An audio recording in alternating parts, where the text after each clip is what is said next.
नमस्कार, मी उर्मिला. माझ्या मराठी अन्नपूर्णा चॅनलमध्ये तुमचं खूप खूप स्वागत आहे. तर चला, आज आहे ना आपण गणपतीसाठी गव्हाच्या पिठाचे उकडीचे मोदक बनवणार आहे. तर ती रेसिपी मी तुमच्या संग शेअर करते. तर व्हिडिओ स्किप न करता पूर्ण बघा आणि आमच्या माशांकडे लक्ष देऊ नका, कारण इथं जवळच आम्हाला आहे ना पोल्ट्री आहे. त्या पोल्ट्रीमुळे ना ह्या माशा येत असतात. तर चला, आपण आता आपल्या रेसिपीला सुरुवात करू. तर त्यासाठी ना 2 वाट्या मी गव्हाचं पीठ घेतलंय, चाळून घेतलंय. पाऊण वाटी रवा घेतलाय आणि पाऊण वाटी गूळ घेतलाय. 1 वाटी ओल्या नारळाचा खोबरं आहे ना ते मिक्सरला बारीक करून घेतलेलं आहे. तर आता आहे ना हे पीठ मळून घेऊ आपण. यामध्ये 2 वाट्या गव्हाचं पीठ, पाऊण वाटी रवा, चवीनुसार मीठ आणि 3 ते 4 चमचे तूप टाकलंय. आता हे चांगलं मिक्स करून घेऊ आणि यानंतर आहे ना थोडं थोडं पाणी टाकून आहे ना पीठ मळून घ्यायचं आहे. तर गव्हाच्या पिठाचे आहे ना उकडीचे मोदक पण खूप छान लागतात आणि खूप मस्त होतात ते. तर याला आहे ना उकड वगैरे काढायची काही गरज नसते. गव्हाचं पीठ मळायचं आणि आपले मोदक करायला घ्यायचे. तर आम्ही ना भरपूर असं औषधं मारलेले या माशांवरती, पण त्या काही जात नाही आहे. तर थोडीशी काळजी घेतोच आम्ही त्यांची, पण त्या काही जास्तीचेच झालेल्या ना, त्यामुळं त्यांच्याकडे लक्ष नका देऊ. तर आता पीठ भिजून घेतलं आहे मी आणि वाटीने झाकून ठेवलं आहे 10 मिनटासाठी. तोपर्यंत आपण इकडे ना सारण बनवून घेऊ. 2 चमचे ना तूप टाकलं आहे. तर तूप आहे ना चांगलं गरम झालं आहे. त्यामध्ये 1 चमचा आहे ना खसखस टाकायची आहे. तर खसखस आहे ना चांगली लालसर होईपर्यंत आपण तुपामध्ये चांगली भाजून घ्यायची आहे. खसखसीनं आहे ना खूप छान अशी चव येते आपल्या मोदकांना. तर जेवढं खोबरं मी बारीक केलेलं होतं ना मिक्सरमधून, तेवढं पण टाकून दिलेलं आहे. याची ना काळी पाट काढून घेतली आणि खोबरं आहे ना मिक्सरला बारीक करून घेतलं. तर आता 2 मिनटासाठी आपण खोबरं आहे ना खसखशीबरोबर परतून घ्यायचं आहे. तर खोबरं चांगलं परतलं आहे 2 मिनटासाठी. आता आपण गूळ टाकू. तर गूळ पण पाऊण वाटीच घेतला आहे. आमच्याकडे ना गोड एवढं चालत नाही, त्यामुळं मी थोडं कमी घेतलं आहे. तुम्हाला जास्त गोड आवडत असेल तर तुम्ही 1 वाटी भरून गूळ घेतला ना तरी पण चालेल. तर आता आहे ना आपण चांगलं मिश्रण आहे ना चांगलं करून घेऊ, मिक्स करून घेऊ.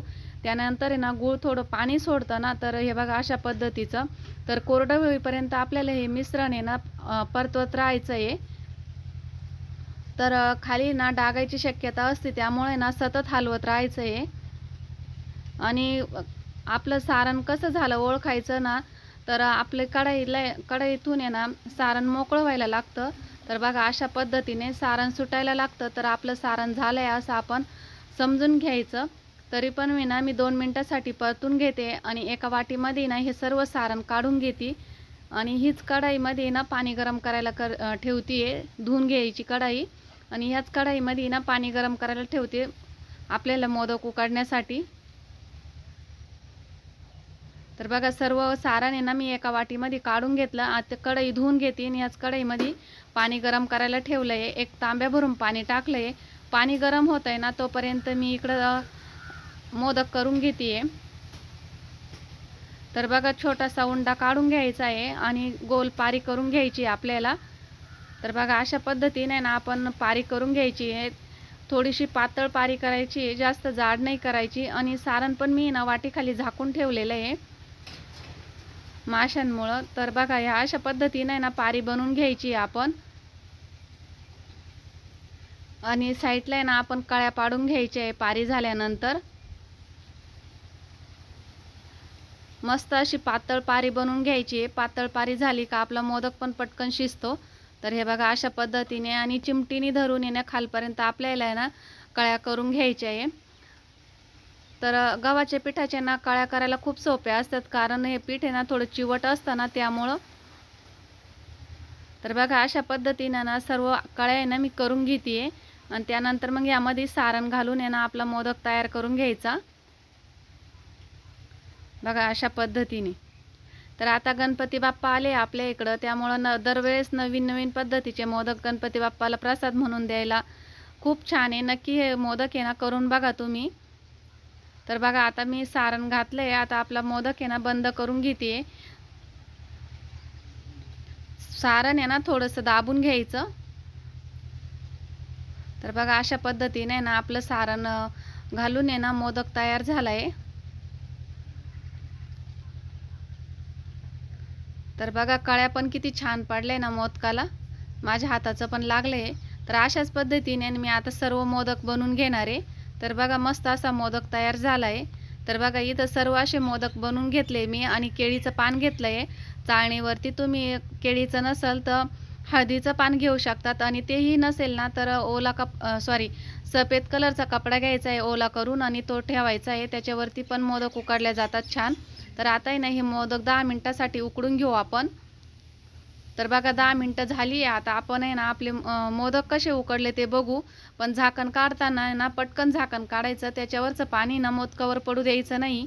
तर बघा अशा पद्धतीने ना आपले मोदक उकडले. आता मी ना काढून घेते चाळण खाली आणि त्यानंतर तुम्हाला काढून दाखवते कशा पद्धतीने आपले मोदक उकडले ते. तर हे बघा मस्त असे मोदक उकडले ना.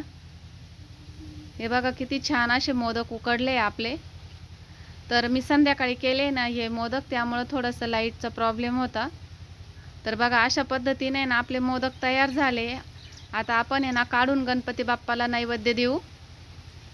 तर बघा मस्त असे तुम्ही करून बघा अशा गव्हाच्या पिठाचे उकडीचे मोदक खूप छान पटकन पण होतात आणि छान पण लागतात.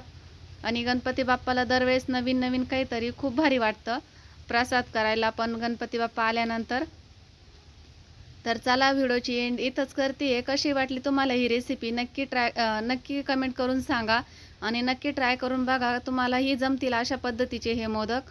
तर चला व्हिडिओची एंड इथंच करते. कसा वाटला कमेंट बॉक्समध्ये नक्की सांगा. आवडल्यास लाईक शेअर आणि सबस्क्राईब करायला अजिबात विसरू नका. भेटू पुढच्या व्हिडिओमध्ये, तोपर्यंत बाय. चला आता गणपती बाप्पाला नैवेद्य देतो आणि तुम्हाला तोडून पण दाखवते कशा पद्धतीचे झाले ते. बघा मस्त झाले ना आपले मोदक. तर चला आता भेटू पुढच्या व्हिडिओमध्ये, तोपर्यंत बाय. धन्यवाद.